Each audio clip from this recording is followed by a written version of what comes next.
Welcome back, beta. As you know, work formula is there, that is W is equal to Fs cos theta.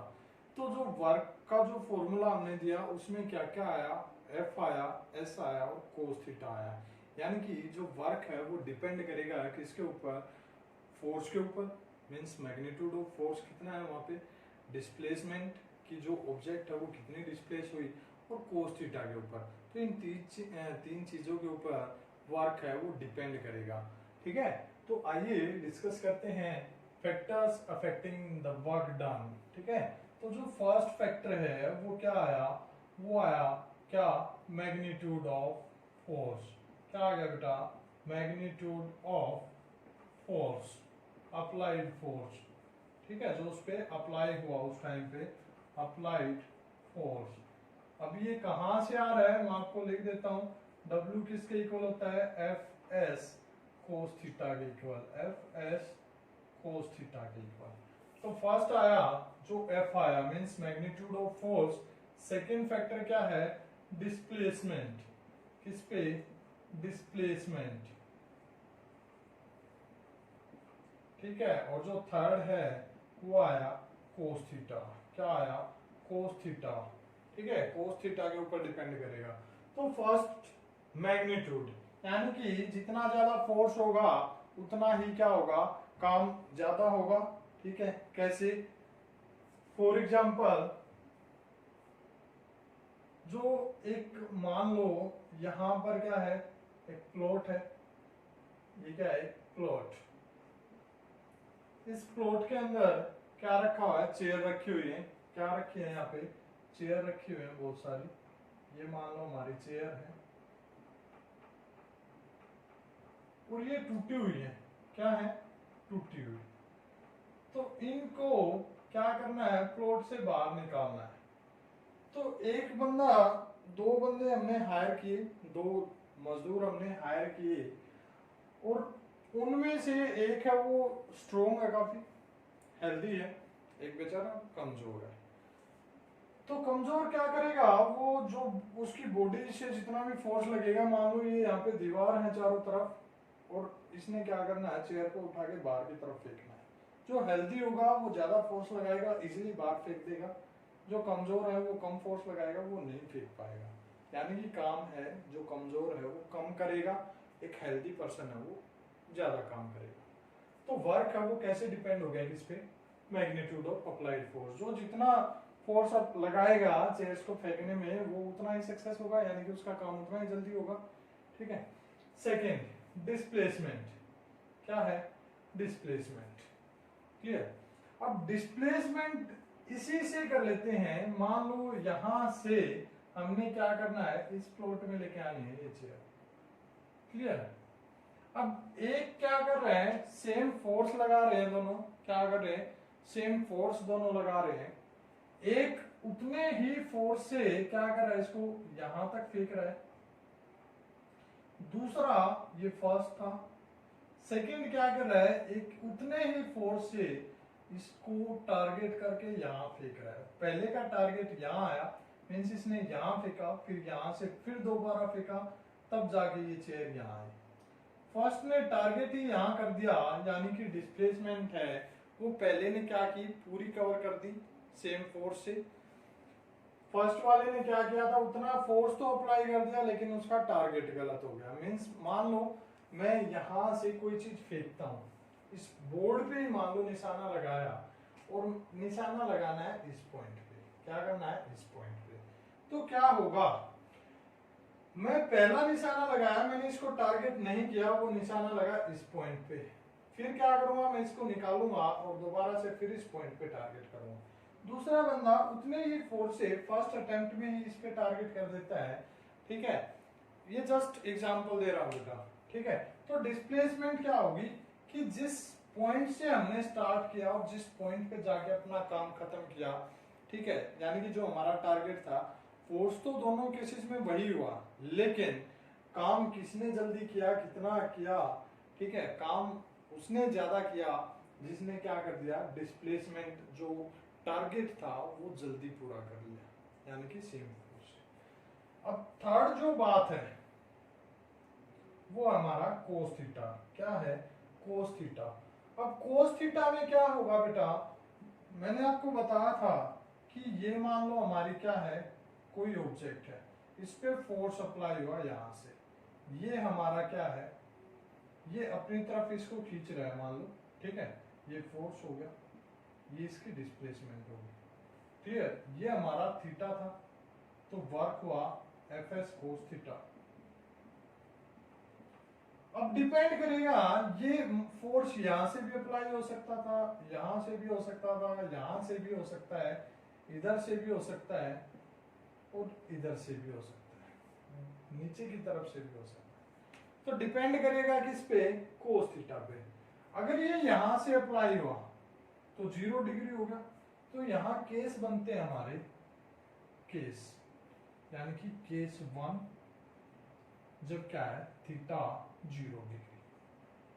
Case 2 जब theta है मेरा 90 degree.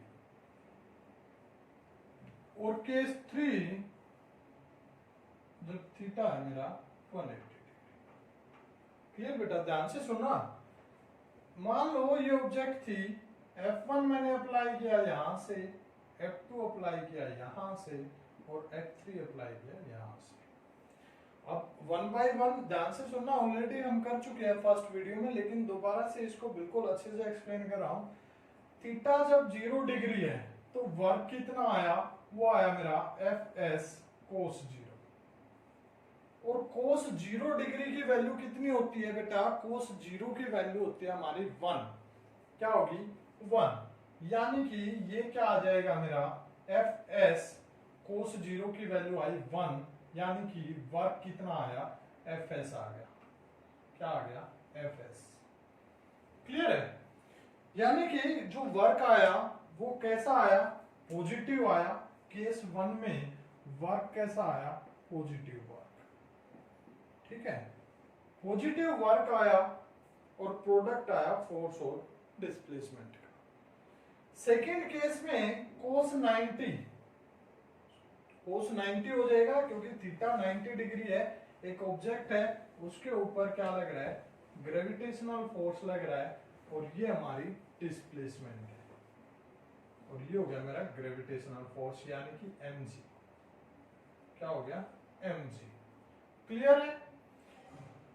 तो क्या आएगा, work आ जाएगा इस केस में एफ एस कोस 90, और कोस 90 की वैल्यू क्या होती है बेटा, 0 डिग्री होती है।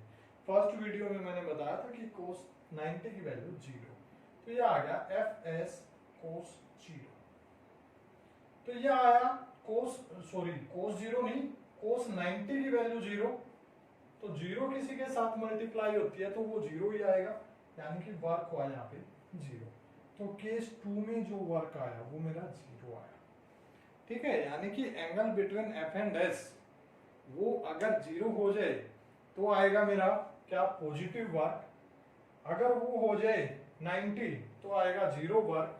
और थर्ड केस को भी डिस्कस कर लेते हैं, क्या आएगा, वर्क आ जाएगा एफ एस कोस 180।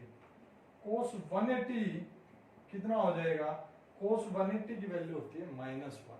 क्या होती है, -1, यानी कि ये आ गया एफ एस -1 से मल्टीप्लाई होगी तो -एफ एस, यानी कि वर्क कैसा आया, वो आ गया मेरा नेगेटिव वर्क। क्या है बेटा, नेगेटिव वर्क। ठीक है, तो ये था हमारा क्या, फैक्टर्स अफेक्टिंग वर्क डन। अब मैं आपको एक छोटी सी टेबल बताता हूं जिसमें क्या करेंगे, हम कोस थीटा की वैल्यू फाइंड आउट करेंगे। किसकी, कोस थीटा की वैल्यू। जब थीटा गिवन हो, ठीक है, कितना, वो अलग अलग मैं आपको बता देता हूं, जो जो हमें याद करना है, कैसे याद करेंगे वो भी मैं आपको बताऊंगा। 0, 30, 45, 60, 90 एंड 180, ये चीजें याद कर लेंगे। ठीक है, वैल्यूज, वैल्यू क्या होंगी वो याद करो। देखो 0 से स्टार्ट किया, किससे स्टार्ट किया, 0 से, तो 4 से हम काउंटिंग स्टार्ट करेंगे, 4, 3, 2, 1, 0। ठीक है, 180 की बाद में करेंगे। क्लियर? अब इन सभी को 4 से डिवाइड कर दो। किससे? 4 से डिवाइड, 4 से डिवाइड, यहां भी 4 से डिवाइड, और सभी का स्क्वायर रूट ले लो। क्या ले लो? Square root. तो इसका स्क्वायर रूट, यहां भी स्क्वायर रूट, सेम यहां स्क्वायर रूट, यहां भी और यहां भी। क्या करेंगे? अगर कट होता है तो काट दो उसको, कोई चीज कटती है तो डिवाइड होती है तो 4 से 4 गया, कितना आया? √1। यहां नहीं कटती तो जो नहीं कटती उसको एज इट इज लिखेंगे। तो इसको कैसे लिख सकते हैं? 3/4 है तो इसको लिख सकता हूं √3/√4 लिख सकता हूं, बिल्कुल लिख सकता हूं, क्योंकि दोनों का स्क्वायर रूट है। इसको कट हो रहा है 2 2 जा, तो ये आया √1/√2, क्योंकि ऊपर 1 था। ये क्या आएगा? √1/√4। ये 0/समथिंग क्या होता है? 0 ही होता है, तो √0। अब तो वैल्यू निकल गई। √1 की वैल्यू होती है 1, वैसे तो होती है ±1, लेकिन हम प्लस की वैल्यू लेके चलेंगे। ये √3, √4 की वैल्यू 2, तो √3/2। √1 की वैल्यू 1 और √2 एज इट इज आ गया। √1 की वैल्यू 1, √4 की वैल्यू 2 और √0 की वैल्यू 0। यानी कि cos 0 की value, value of cos theta, ठीक है। तो cos 0 की वैल्यू 1, cos 30 की वैल्यू √3/2, cos 45 की वैल्यू 1/√2, cos 60 की वैल्यू 1/2, cos 90 की वैल्यू 0। अब cos 180 की क्या होगी बेटा? यहां से स्टार्ट करेंगे cos 180 की, यानी कि ये वैल्यू हो जाएगी नेगेटिव, माइनस। तो इतनी चीज याद कर लो आप, 10th क्लास में इसको बिल्कुल डिटेल में करोगे। साइन की भी वैल्यू ऐसे ही आएंगी, ठीक है। साइन थीटा की वैल्यू 0 पे, 30 पे, 45 पे, 60 पे, 90 पे, 180 पे। टेंजेंट की भी आएंगी, कोटेंजेंट की आएंगी, सिकेंट की आएंगी, कोसिकेंट की आएंगी। तो आप बोलोगे सर आपने तो पहले ही बता दिया, इतने सारे कैसे करेंगे? तो टाइम आएगा बेटा, सारी चीजें हो जाएंगी। तो ये था हमारा क्या topic, factor affecting work done, जो हम कर चुके हैं। Thank you, have a nice day.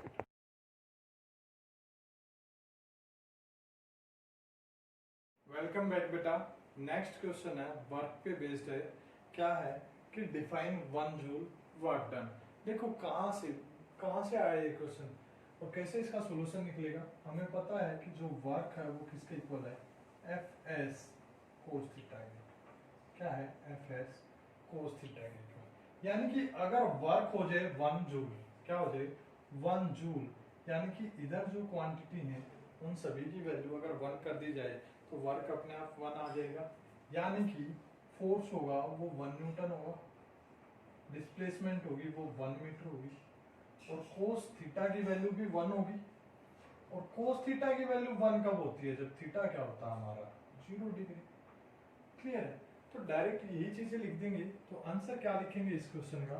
काफी बेसिक सा क्वेश्चन है, आ जाता है बेटा, ठीक है। मोस्ट ऑफ टाइम आ जाता है ऐसे ऐसे क्वेश्चन, चाहे वो वर्क पे बेस्ड हो चाहे फोर्स पे बेस्ड हो। तो पूछ लेता है कि डिफाइन 1 न्यूटन फोर्स। क्लियर है? Define 1 joule energy, define 1 joule work done. तो क्या लिखेंगे?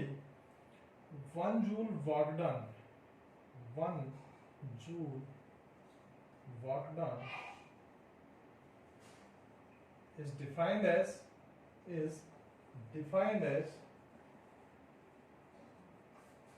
when 1 Newton force displace an object 1 meter in the direction of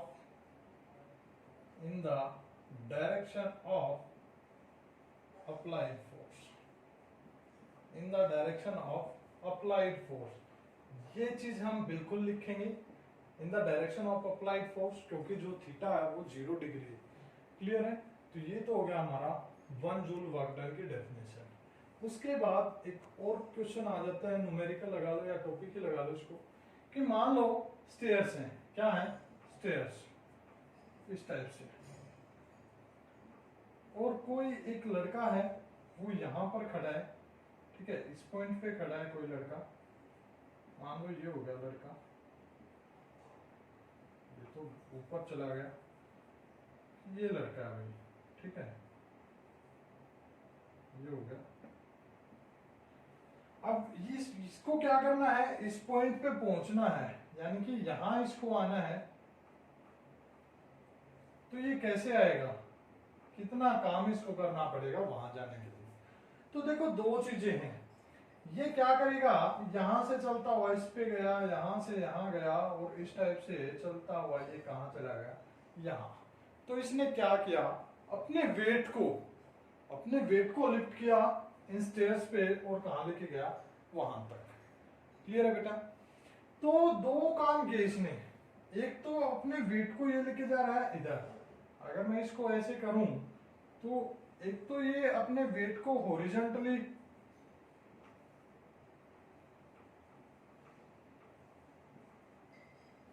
displace कर रहे हैं, और एक इसको वर्टिकली लिफ्ट कर रहे हैं, वर्टिकली।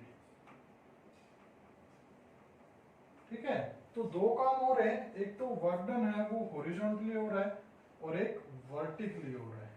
तो जो टोटल वर्क डन आएगा, यहाँ पे टोटल वर्क डन, वो क्या आएगा, sum of this two works, that is W1 plus W2।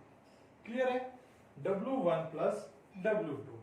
अब जब ये हॉरिजॉन्टली जा रहा है, क्या जा रहा है, हॉरिजॉन्टली जब ये जा रहा है, ठीक है, तो क्या कर रहा है, इस पे हॉरिजॉन्टली गया ऐसे, और इस पे क्या लगा, ग्रेविटेशनल फोर्स। क्या लगा, ग्रेविटेशनल फोर्स, और ग्रेविटेशनल फोर्स होता है मेरा mg। क्या होता है, mg। मान लो इस लड़के का जो मास है वो m है, क्या है, m। तो ग्रेविटेशनल फोर्स हो गया mg। क्लियर है। अब डिस्प्लेसमेंट कितनी हुई है, ये मान लो s है, यहां से यहां तक s, ठीक है।